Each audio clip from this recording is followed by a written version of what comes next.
Let's kick things off with a pretty big question. Think about it.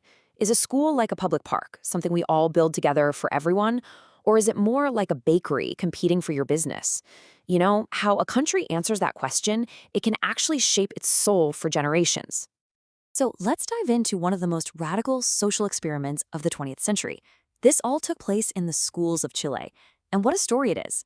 It's about a promise that was broken, a rebellion that no one saw coming, and a battle that, believe it or not, is still being fought today.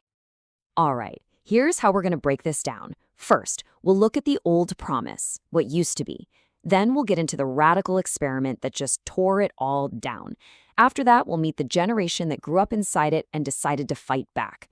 And finally, we'll see where things stand now, in the unfinished battle to rebuild. To really get this, we have to rewind the clock. Before 1973, Chile had this incredibly powerful national belief. The idea was that education was the glue, the one thing that could hold a long, very fragmented country together. And at the very heart of this belief was the idea of education as a public good. You know, just like a park or a safe road.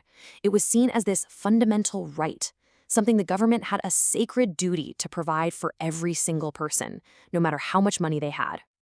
And this created a really powerful metaphor, the Great Public Ladder. The idea was simple but profound.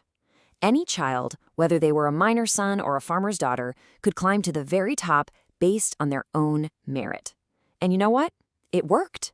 People would point to figures like Gabriela Mistral, a rural teacher who went on to win a Nobel Prize, as living proof. So right here, you can see the two worlds about to collide. On one side, you have the old promise, education as a public good, designed to create citizens. But on the other, a radical new ideology was on the horizon, one that saw education as a market and students as customers. This conflict was about to change everything. And that brings us to the Great Experiment. After the military coup in 1973, a new group of economists, who came to be known as the Chicago Boys, came to power. And they didn't just want to tweak the system. No, they wanted to blow it up and build something totally new, all based on free market principles.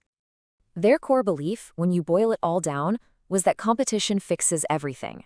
They looked at the old state-run school system and saw a terrible monopoly, a single, stale bakery.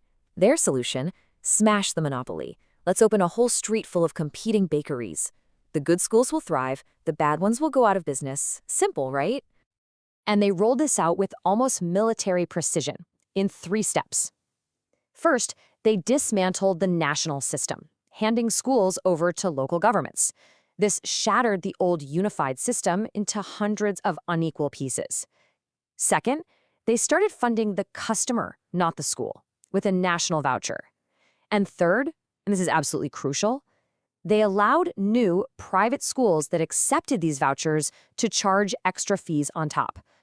Okay, so let's focus on this one mechanism, because it's the engine of the entire new system, the co-pay-go, or co-payment. By allowing schools to charge this extra fee, the whole idea of choice was instantly transformed. It became a system based purely on what a family could afford to pay. And you can just feel the incredible pressure this put on families. This quote from our source material, wow, it just captures that anxiety perfectly. All of a sudden, parents were thrust into this frantic, competitive game. They were terrified of their child ending up in the underfunded public system, which quickly became the option of last resort. So what you ended up with wasn't just healthy competition, it was segregation. The system started sorting Chile's children by income with brutal, almost perfect efficiency. The school system, which was once meant to bring the country together, was now a machine for building invisible walls between the rich and the poor, starting in first grade. But here's the thing about experiments like this. The test subjects grow up. While politicians were hesitant to touch this new system, a whole generation of students grew up inside it. They were the children of the experiment. They didn't know anything else but a world where your future was basically decided by how much your parents could pay. And eventually, they fought back. But this wasn't some overnight explosion. It was a slow burn, an escalating struggle. It really started to boil over in 2006 with something called the Penguin Revolution. They called it that because of the students' black and white uniforms.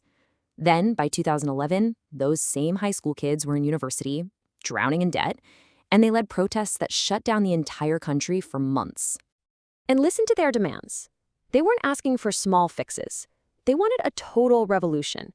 They aimed to completely dismantle the market system, end for-profit education, get rid of the Copago fees creating all the inequality, and stop schools from cherry-picking the best students. And their ultimate goal? Make university a right, not a debt sentence, a full return to that old promise. And you know what? It worked. The sheer force of the student movement completely changed the political conversation in Chile. The fight moved off the streets and into the halls of Congress, which led to a whole series of landmark reforms designed to take apart that market system piece by piece. Their success was really cemented in the Inclusion Law of 2015, and it was a direct answer to their demands. It banned profit-making in any school that took state funds, it completely eliminated the Copago, and it got rid of selective admissions, replacing it with a lottery system. It was a direct assault on the core pillars of the experiment. But the battle was far from over. Why? Because the reforms didn't touch the very, very top of the system. This quote from the source gives you a glimpse into the mindset of Chile's elite. For them, education isn't about choice, it's about insulation. It's about paying for a bubble, a network that guarantees privilege. Now, that bubble might seem small. We're talking about just 7 to 8% of Chilean families who send their kids to these elite, fully private schools. But here's the key. Because these schools don't take a single peso in public vouchers, they were completely exempt from all the reforms. They remain an untouchable, separate world playing by a completely different set of rules. So even after all that fighting, all those reforms, the ghost of the experiment remains. Chile still has one of the most segregated education systems in the developed world. Decades of market logic left the public schools weakened, it sorted communities by income, and it left in place this powerful, untouchable elite that just perpetuates inequality. Which brings us right back to where we started. Chile has fought tooth and nail to reclaim education as a public good. But their story just shows how incredibly difficult it is to undo the damage of a grand experiment. And it leaves us with one final, kind of haunting question. Can a promise like this, once it's been so deliberately broken, ever truly be made whole again?